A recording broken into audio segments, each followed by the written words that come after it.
while you're all here, I'm excited to introduce Dr. Anna Stumpf. She is going to entertain you and educate you. So I am excited to welcome you to the stage.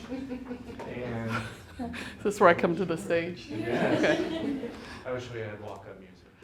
I could never land on a walk-up song, so I'm glad that you don't. And funny enough, I was going to pay a big compliment to Intersection because no shade about ECI SMG, right? But Peggy used to call me and be like, September? Sure. What do you want me to talk about? Well, I was going to ask you, what do you want to talk about? And I would have to figure out what I was going to talk about. And coming into a diverse room of people with all kinds of interests and wish lists and things is always very intimidating, right? So I was trying to hit something, but it was almost always social media, right? So Lucas reached out, he's like super pumped, they're bringing this new thing, we want you to kick it off, all this stuff, and in my mind, I started immediately spiraling into what am I gonna talk about, what am I gonna talk about, what am I gonna talk about, what am I gonna talk about?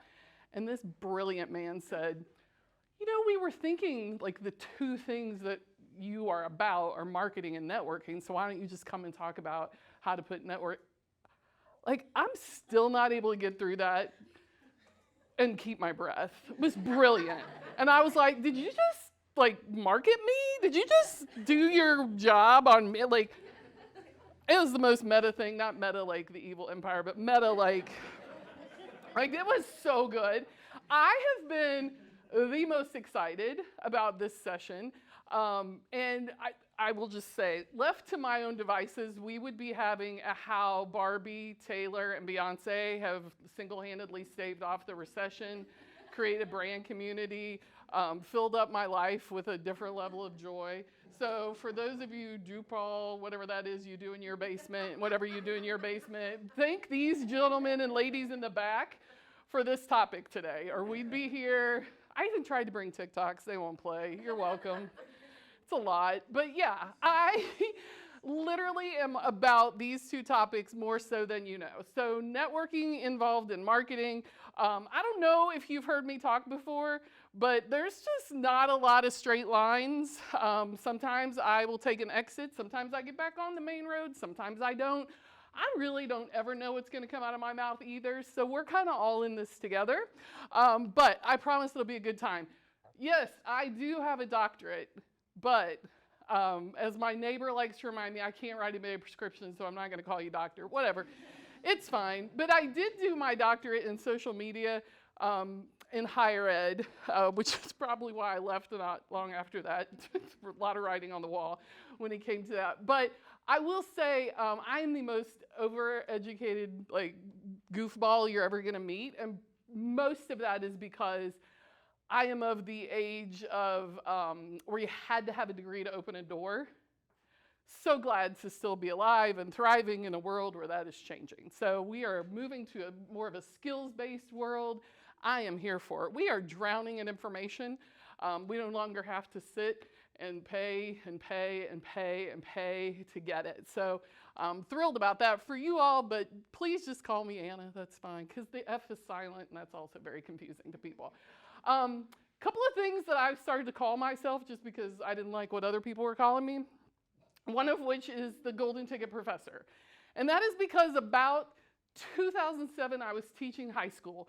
And I had a young man walk up to me in the hallway as a junior and tell me he knew where he was going to college and he knew what his major was going to be. And I will not tell that entire story. It's on my podcast if you're interested, because make a note. I know you'll want to hear it later. I was just so frustrated because I had literally peaked in my life before the internet got plugged in and turned on. Like Al Gore hadn't even done his thing yet, right? Like I was graduated from college as a first gen and was working for the world's largest company before like dial-up made it anywhere. And I thought, and I still do, takes up a lot of time and energy. If I had what these students today have, right? If I'd had that, I'm not even 100% sure I'd be in Muncie today. No shade. But, you know, I don't even know what I could have done. But thankfully, that was not my journey. Here I am with you today, happy about it. But I feel like being this cross-generational mess that I am, that I constantly wanted to ask these students, rather than make these decisions at the dinner table based on what your parents think is going to be your financial security in a world they can't imagine, why don't you go talk to people before at 17 you commit to being an accountant because you're good at math. Fun fact, I work at an accounting firm now. They don't do math. It's crazy, I know. It's crazy, but that's not the message that young man got at his dinner table, right? Like, he was gonna go be a direct admit to Kelly. He was gonna go and be accountant, because that's what Dad said. So I was like, do you know any accountants? Maybe you should go talk to them. Early Gen Z was not about a conversation, right? Current Gen Z, still not about it, but they'll find ways around it. But I have always thought that this was, quite honestly, the most important thing that none of us are quite doing, and it has just kind of gotten to be a little more challenging as we go. So I was a marketing professor, so we'll talk a little bit about that, obviously, because we're talking about networking and marketing. But I always tell students, like, the word work is embedded in network because that's what you need to do, right? However, we are organically in a lot of networks. Now, if you go to sell Cutco knives or Northwestern Mutual, if you go to get an internship, they're going to make you show up with a list of 50 people that you know. That's not what I'm talking about here. But same concept. If you made yourself, think about the networks that you're in, right? That you're currently already a part of. I did not realize that I was in these, because I could not tell you all the Taylor Swift albums in order. I do not know all of Beyonce's Easter eggs or lyrics. And I was in Europe this summer when the Barbie movie came out. Fun fact, they've got enough equality, socialism, and quality of life over there. They did not dress up and get in their minivans and go see the Barbie movie 4 times a week with all of their friends. Because just us, I was like on my social media at night going, why are my neighbors meeting and dressed in pink going to the movie together? Like, these women don't, like, what are they doing? And then another subset of people would be dressed in pink and go. And I was like, I don't know what they're doing. I'm walking around Zurich, Paris, Munich. I see a couple movie signs, but quite honestly, Mission Impossible is a bigger deal there. Oppenheimer, not a big seller in Munich either. I know, it's crazy. But I was like, not the real deal over here. And then I got home and I went to see the movie and I was like, well, that's enough of that. Like, we gotta get on board with the whole thing behind this, right?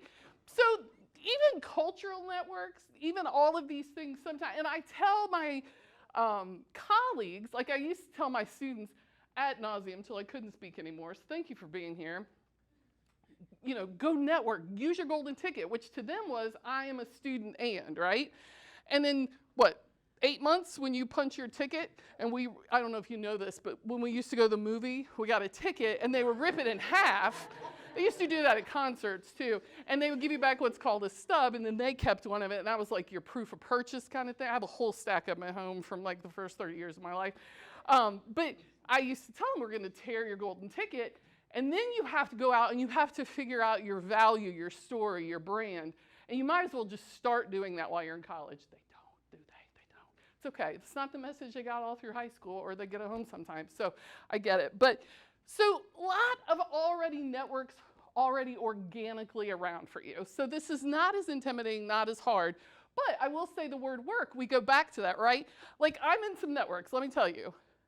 How am I here today? I'm here because of that lady. Oh, okay. This happy one in the middle, but it's because of her sister. She was my marketing professor in my MBA, says you got to meet my sister. Well, I don't know if you know this, but when you meet Peggy, then she's got you in Richmond. She got you in Muncie twice a year in the morning. She's got you in Anderson putting on your own show. She got you doing all kinds of stuff. But the woman calls and I'm there. Then she introduces me to this crew through this event, right? Lucas, call, I'm here, whatever you need, right? Like, there's nodes off of those networks. Fun fact, this was 4 years ago in September, because apparently kickoff. Ashley says, the quote I think about this morning, you are like the 5 people you spend the most time with. That's my husband teaches 7th grade. That's what he tells those kids at the end of the year. You are, and I think it was Tony Robbins or somebody who says, like, you're a reflection of the 5 people you spend the most time with, right? Well, think about that in terms of your brand, your network. And when I talk about brand today, I'm talking about your individual, but also your business brand, right? Where do you spend the most time? We'll talk about that. But yeah, I'm also, like I mentioned, I was a first generation college student. I'm a dead node on that network, let me tell you, because I don't live in Missouri. There's like 2 of us in Indiana that went to this university, so they don't do any alumni things here. They will extort money out of me as much as possible, but not very often anymore, because I think even they know when something's gone dry. But that is a network. Many of you live closer or are more connected, can go back and speak, can provide value, can get value, whatever that looks like. I mentioned that I worked for the world's largest company. I grew up in the Midwest. I got out of school early one day because Sam Walton came to our hometown, which shouldn't have been a big deal because his brother lived there, but that's what that was. I was always very enamored by this company, and all I wanted was to get out of my hometown, and they took me. 10 years, 6 states, 13 addresses. Again, much of that before the internet, well before social media. I met and worked with and cherished and were mentored by people I couldn't even find today if I wanted to. So that is a lost part of my node and network. I got 2 master's degrees and worked at this university for a while. Lots of great connections and things there. Still to this day get connections, conversations around that. Former student of mine is who suggested that I get one of my jobs. She said, we have somebody retiring, and she'd been telling me for 2 years. She made me come visit her freshman year at Anderson. She is the reason that I knew enough about what they did in the fall school of business there that I later applied. Kirsten, who is here this morning, asked me to apply for the job at Ball State because she saw me speak here in 2019 in September. Networking and marketing, right? Networking, showing up, giving. We talked a lot going around the room about what you all wanted. There was a lot of I language and a lot of how do I get this message out and that message out. A lot of push, a lot of transaction. Showing up sometimes, right? Doing things that you think might never make a difference, sometimes often does. Current job that I have, another former student, but please understand, everything going against this, right? She took my classes because when you're an accounting major in college, you have to have 150 credit hours, not 120. She thought I was fun. So we had a lot in common there. We both had good taste. She sat in the front row. We had a great time, but we kept in touch. I took her out to lunch when she passed her CPA. She talked all about this company she worked for. She also posted regularly enough on LinkedIn that when she did share that they were hiring a training development coordinator, it showed up in my algorithm, which you and I both know is like a mystery. How did that happen that day? We don't know. So it is putting in the work, having that algorithm clear, whether it's your personal algorithm, your own content, whatever that looks like. I had some TikToks, they won't play. We're gonna do a little TikTok narrative, but I was gonna talk about the fact that this little TikTok shows this young man at the concession stand. These ladies say we need 30 tickets, and he says, for what movie? And they pan over, and every one of these 30 women is wearing pink, right? That is building community. That is building community. That is what a brand is, I would think. This young lady is walking into the Eras tour. She's got this strong voice that says, walking into the Eras tour, my wrists are empty. She's walking out that night. She's all hoarse. She looks like somebody doused her in water. Both arms are fully covered with friendship bracelets. We know, right? This silent disco, they just had one down at the Children's Museum, right? Everybody puts on headphones and just sings as loud as they can. It's not karaoke. I don't have to listen to you sing, but we can come together, sing out the top of our lungs, dance if we'd like, good time. One of my favorite ones, educating the elders about the mute challenge, right? So many times, once you search this once to find one piece of content, that's all you see for the next week and a half on your TikTok. God love them. In one of Beyonce's songs, she says, everybody go mute. So for hours before the show, these really diehard Beehive people walk around and explain to the casual fan, right? For you gentlemen, that's like all the people who don't understand football that get to go to the Super Bowl, right? They're at the Beyonce concert too. They got enough money and clout, they get there, they get good seats. They're not part of the community, so we have to educate them. And this whole thing about this mute challenge, which by the way, there are no real prizes. You're not meeting her at the end of the night if you all shut up on time, right? That's not how that happens. But just the amount of cultivating and making sure everybody is part of the community and on brand and doesn't screw it up for the rest of us, that alone is good. And then I was going to show you how we go to mute, but we won't, but that's okay. I'm going to be short on time anyway because I'm Anna. So part of what I think that has really resonated with me, right, is I have been with all of these generations. The boomers raised me at Walmart, worked for them, again, without the technology, without like any of that. I have gone on and on and on and on to the point where I spent enough time with Gen Z, which by the way, in a couple of years will be 70% of the global workforce. The most, no shade, but this is all true. I just wrote a textbook chapter about it. The most overeducated, informed generation that we've ever had, right? You can't tell them anything because they can go find that information. May not be accurate, but sometimes what you hear from people aren't. It's no problem. Also struggling with, I don't even know how many recessions technically you're up to or what your outlook is now on even like a family or a house. I know it's like a whole different thing. But also worse mental health of any generation. Lots of correlations there, but I do talk a lot to non-students or non-traditional students and especially colleagues out in the workforce right now about get yourself a Gen Z mentor, please, please, please. Learning goes both ways. Conversation goes both ways. This is vital that we have an open dialogue because I promise you, you have as much to learn from them. And I show up to work every day waiting for the day that I work for them. Like I'm here for it. I've always been a huge fan of this generation. And again, us marketers, we love to throw people in like containers and put labels on them. So I do talk a lot about generations. But yeah, I call myself the golden ticket professor and an edutainer. Because the one thing I realized, if you can make people laugh, you can make people learn, right? If you can make people laugh, you can make people pay attention. If I can get them in a room full of people and tell them I'm funny and prove it a couple times, there's a level of trust there, right? I am a raging extrovert. Like my husband says, I can go get in line at coffee and leave with 3 new best friends and probably 2 phone numbers. At least. I mean, I have officiated 2 weddings, both of which, one couple was already together, but I tried really hard to introduce them because I didn't know they were together, so I got that good vote. Another one was my Uber driver who I connected with one of my former students. I don't really remember a lot of that conversation, but it was supposed to have been a good one. So there's, we Uber for reasons. But there is something to be said for having the person like me in your life. I'm also married to an incredible introvert. We trust at different levels, right? I'm open and trusting until you like give me a reason not to be, and then I'm done. He builds slowly over time, right? We think about our content, we think about networking, we think about all the different people.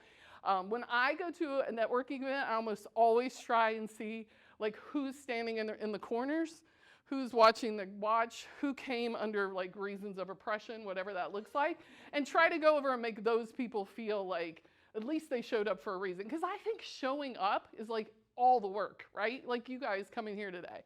So I would not spend the time for us to go around the room and give our own definition of marketing, but for every person in here, there's at least 2 definitions of it, right? But one thing I do want to ask you, who in the room can tell me what brand that drill is? DeWalt, right? So if you are DeWalt, you have built an empire, a really recognizable empire around the quality, the interconnectedness, the whatever. We could go on this Tim the Toolman Taylor track for a while. But the question I have is, what are we selling in this photo? What does our customer need? A hole in the wall. A hole in the wall.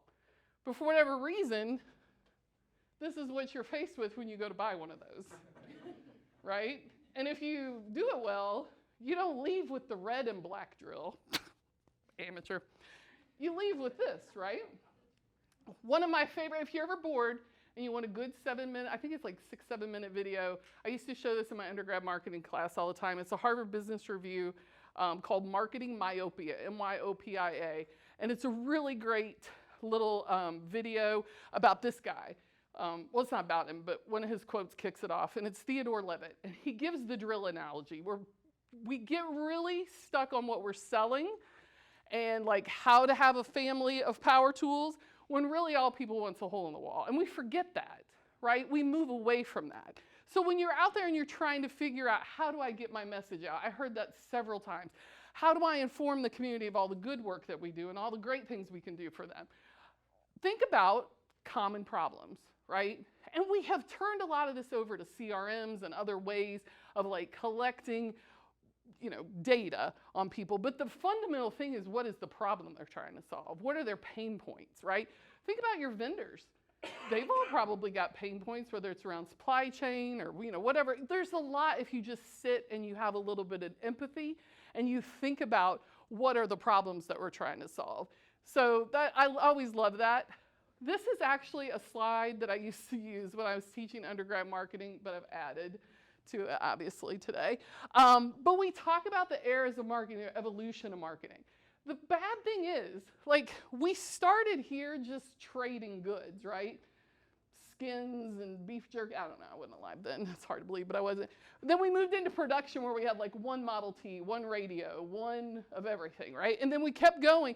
We've never been ready to move to the next thing. I would argue that we started relationship marketing and then technology took us right into social. We didn't really get good at social till we went to individualization, right? We're still not very good at that, and now we're on to AI and other things. So we're just kind of being pushed along as marketers, drug along, if you will, kicked along. I don't know what it feels like to you all most days. A staple, though, has got to be Seth Godin. A brand is a set of expectations, memories, stories, and relationships. I cannot stress enough to you that cannot be cultivated for every person via an email, via a text message, via something that goes into my unsubscribe, right? Like this, a relationship, what does that look like?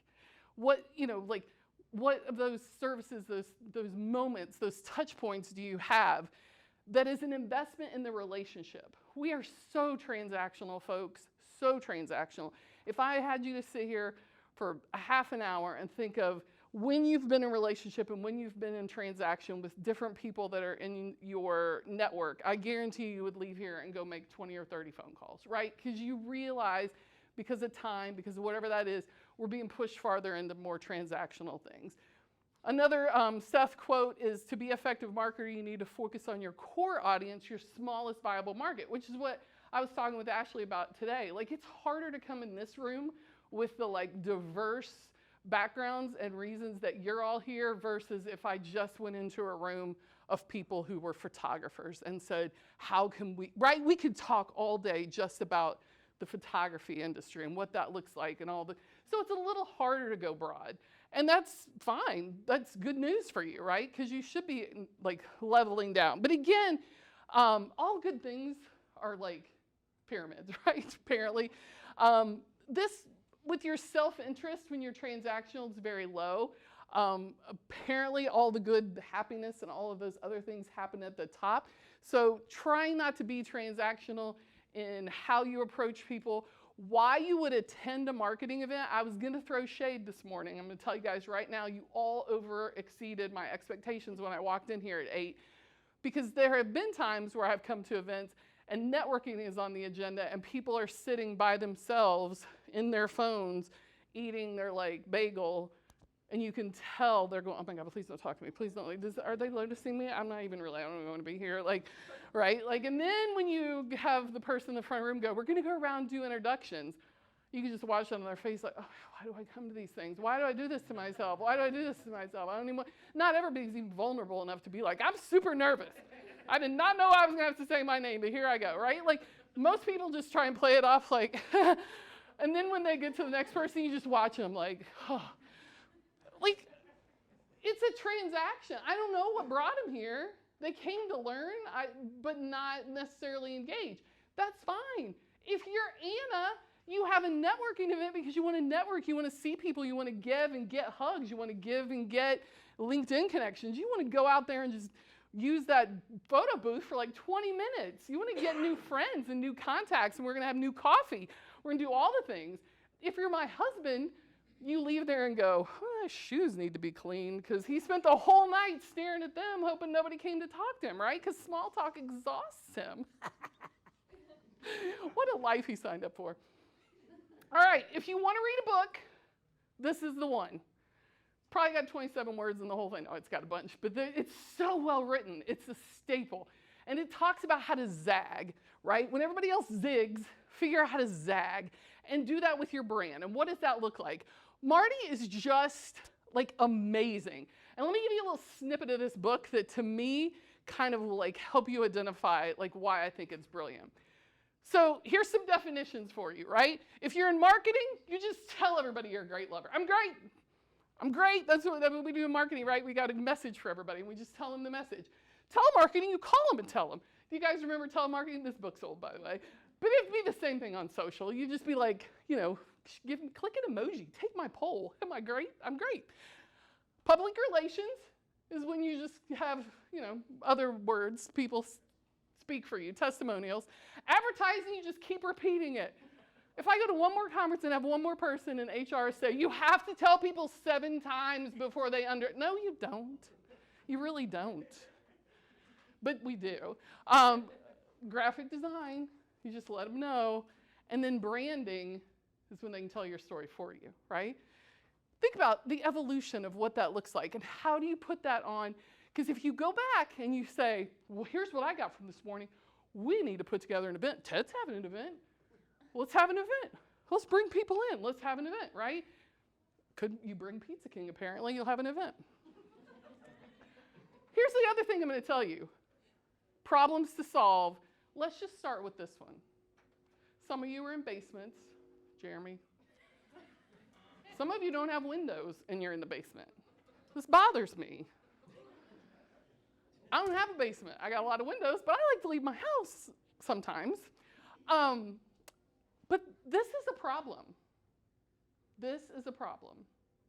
Right? When we were in Europe, my son says, why do so many people over here smoke? Not this many people smoke at home. And I'm like, how do you know? They're all in cars. Here, at least they're riding bikes and they're out walking and they're in parks and they're on the metro. Like this is you can't compare these data sets. Right? It's just a different lifestyle, different everything, different approach to everything. But I'm telling you, we have an epidemic on our hands right now of loneliness. So if you really want to lean in, if you really want to build community, if you really want to solve problems, if you really want to get people together, if you really want to invest in the 70% of the global workforce that's coming out and has been overachievers since grade school, right? And we're also in their developmental years during the pandemic. If you really want to lean in on how do we come together as society, I will tell you, you can do it through a coffee, you can do it through building and developing a network, you can do it through networking, you can do it with what you've already done, and that is show up here today. But don't make it a transaction, right? Which I will say, you guys completely overshot my expectations this morning with how you were already connecting in the room. But if you leave here and you didn't meet a new person, if you leave here and you didn't try to figure out, hey, I heard what you said you did, how can we get together and like talk about this, right? Like whatever that is, you have to figure that out. Because again, with the pyramids, this is not, like you don't get here and get to like park. We don't park anymore, right? Like you may have a good day and things be going good and then we're back here, right? Nothing ever more is evident than that global pandemic for this. If you can be an organization's way of moving up, part of your community, for your customers, for your employees, for yourself, whatever that looks like, this for my husband, the introvert, completely different than for me. This goes back to knowing and understanding what do those things look like. It may be a silent disco where you get people together and you put them in headphones and they don't have to talk to each other, but they can like bond around something that is, you know, their passion. or that makes them feel like they're in an inclusive, welcoming environment where they belong. Because for some people, they don't get that, right? Whatever that looks like, try and figure that out. I'm not going to spend a ton of time on this, but if you don't know about it, jump on Wikipedia, Google, somebody will tell you about it in a much better way than I have. But this is one of my favorite things as a human, to talk about why we need other people. And the Johari window is just that. It's not a pyramid, it's kind of fun, but it's a window. And it's like, you have these things that you know and that others know, which for me is about 90% of my life and personality, because I'm an oversharer. I know. Things that you know but that others don't know, which this is where my husband sits, right? Like, this is what's huge though. The things that are blind spots to you are completely unknown. Like, there's stuff my husband knows about me because he's had 23 years of like front row seat. There's stuff way down, right? So when you think about a new job, I've done that a lot, new job, how you have to like engage with people, how you have to like start to move these window panes around to try to find some balance in your life, some authenticity, some comfort, where you don't feel like an imposter all the time. This stuff is important. Knowing this stuff, very cool, how feedback and conversation and just showing up and asking questions and being questioned, that stuff all works. When I was at Ball State Center of Information and Communication Sciences, this was networking to them, right? It was like, yeah, I'm talking your language. Hey, look at me. Welcome, I'm glad you're out of the basement. But we can learn from this too, right? Goes from a personal area network, we go back to those family, kind of old friends, your local, your metropolitan, and then a wide area network. Problem is, you could give us a lesson on, you can't pull cable from here without going through the other place, right? Like okay. He and I just had a moment. Jeff Tunn wrote a book, How to Amplify Your, he's a former chief information officer, so he wrote a book about how to use networking, and he does a lot of this, where he talks about the network effect. And we go back and we think, if you only have 2 people and they have 2 phones, not as cool as, well, maybe on the group chat, never mind, not a good example. But thinking about the more people that you have, the more connectivity you have. It's why you want to get a good group of people together. But you can't, maybe you have to start small when you think about networking, right? Maybe you don't go from like sitting in your office things sound so good on the whiteboard. And then you try it and you're like, oh, that didn't work. But get people together, get some momentum. Think about how this looks for a time. And I'll give you like a better example of this is when we look at like Uber, OpenTable, and Airbnb. If they did a great job getting drivers and hosts and restaurant, but they didn't a good job getting people who need rides, hungry people, and people who wanted to sleep in other people's beds, that would be a problem, right? They had to cultivate on both sides, the provider and the customer, right? So they constantly have to have dual traction in both of those areas because they're bringing people together. If we could learn to think like that in a more relationship, global, like synergistic way, rather than how do I get my message out so everybody knows how great I am. I mean, to help them, I'm gonna help them, but I'm great, like, you know what I mean? And there's nothing wrong with that. That is your problem. But why is that anyone else's problem? What problem do they have, do they need? How big of a hole do they need in the wall, right?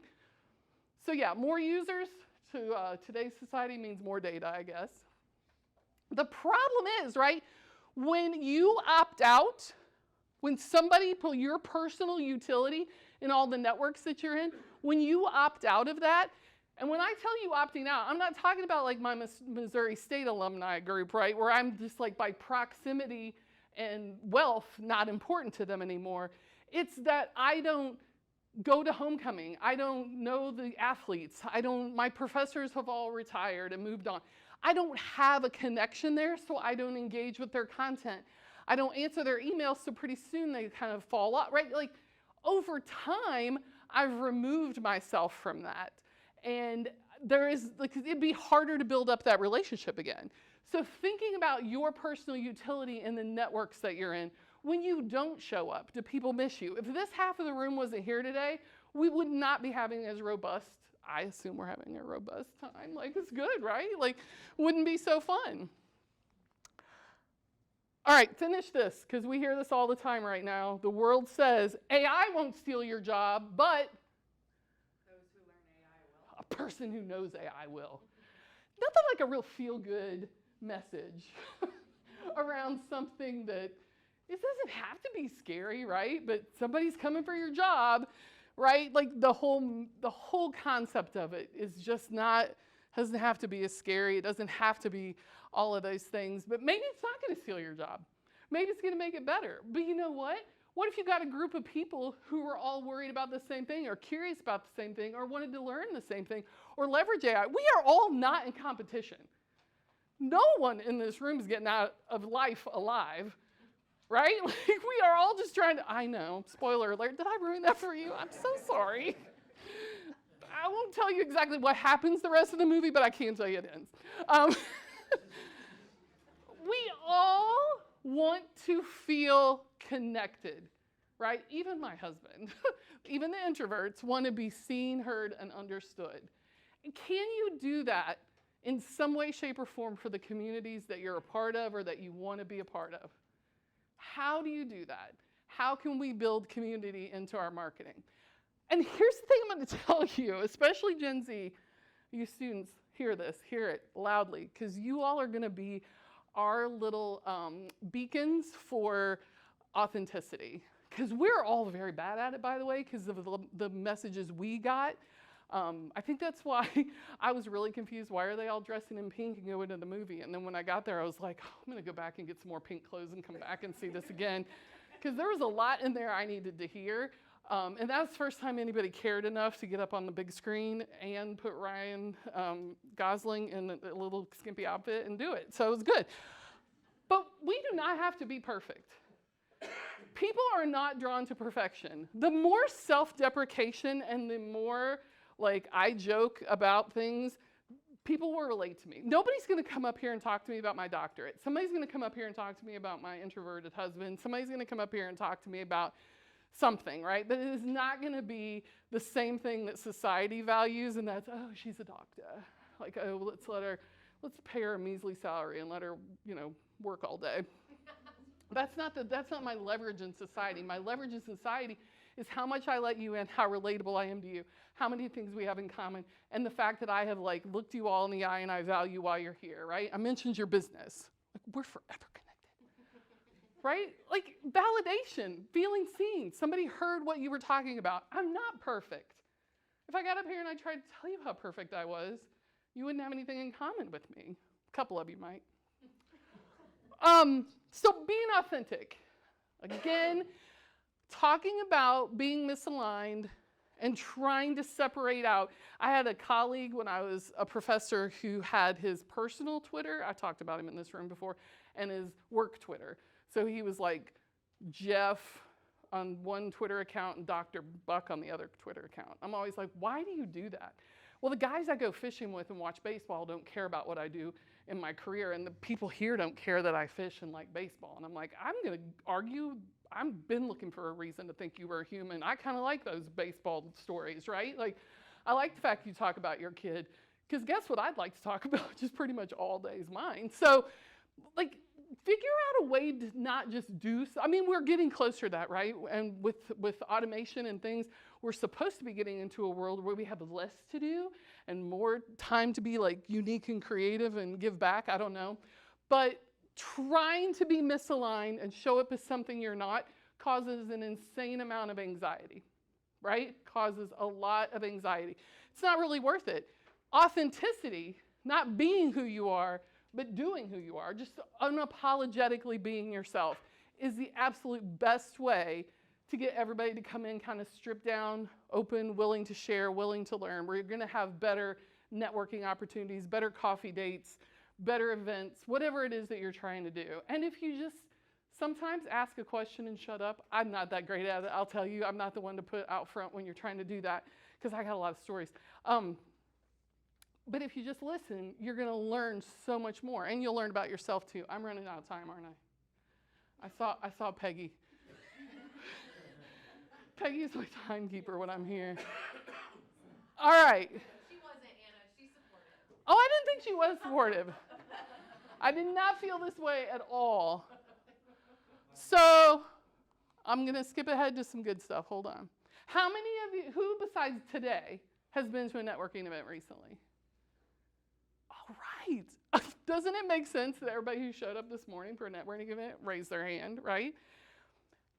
Have you gone, like the conferences and the things, okay, this is a bad example because you didn't go back to work to a bunch of people, but have you gone to an event or to a conference and then you return to work and nobody else went and you're super excited and you got pages of notes you want to talk about, and then nobody was there and the synergy just kind of fizzles and you have to put the like, nope, we used to have long notepads, they were yellow. They had lines on them, we'd take notes with like a pen and then we'd carry those with us to different places and then we'd try to show people what I wrote on my yellow paper, and it's like many pages. It was kind of cool. And then when nobody cared about all the notes that we took and the things that we learned, they would fit into a filing cabinet. And when you got really old, you just had a bunch of those. And then sometimes you'd feel nostalgic, so you'd pull them out and you'd be like, oh, I remember this, that was bad chicken, but it was a great message, right? Like, it's a lot of reflection on all the missed opportunities you had to come back and like change the world, because that's what they told you at the conference, like you could do. This is weird like that. Well, now they just have to put on a webinar and you can put it up on one of your screens and keep doing your work. It's a big evolution. But think about, reflect, what events have you been to that are good? Probably the ones that where you had a very clear agenda and you knew exactly what was going to happen, who was talking, what was coming next, what your sessions were, all of that. But what was it that you got out of that? Why did you go? Why would you go back? What filled your bucket in that moment? And probably something of value where you felt seen, heard, or understood in terms of why you showed up to that event. So do that for others if you can. A support system within your own industry. Here's my other favorite question, especially for those of you in the room. Who at work, how many of you have people at work who don't know anything about what you do? Or your family. How many of you are getting ready to go for the holidays and people are going to be like, one more time. I know you've had the same job for 10 years, but can you tell us one more time right? Like you can't hardly articulate to people. So just understand, if we take the photographers in the room and we take the people that are regulated by the SEC in the room and we take the people that care about entrepreneurship in the room, we take the nonprofits in the room, we take the career changers in the room, we take all those people and we put them together and we talk about, like, how do you handle that? What does that look like? How can we educate more? How can we do more? How can we change this? What are your pain points? Well, here's what we do, right? Like, I guarantee you that fosters community. That builds brands, builds confidence in your brand. I did go ask ChatGPT some questions, but I won't spend time. I am going to go back to this though, right? Because if you are here today, you probably have heard of StoryBrand, and you know every story has a hero, and it's not you. Who's your hero? Hopefully it's your customer or the person you're trying to help or your target, whatever that looks like, right? But you are the guide. You're the guide. You're not the hero. Oh, we have a hard time understanding that when we're back there. We just want people to know what we do. I just want to get my point across to everybody. How will I tell the world about what we do? They just want a hole in the wall, people, right? We're aiming too high. We're trying too hard sometimes. All right, we're going to take a break. But one of the homeworks I had for you that nobody did, it's like being a professor again. Nobody took notes. What I wanted here on your card was what is a question, a problem, not even have to relate to today, around your business, around whatever it is, life. If you need problems, if you have problems ironing, Peggy's here. If you have wrinkles, write a question, write a concern, whatever it is, a pain point on your index card. Are we taking a break? And then we're going to come back?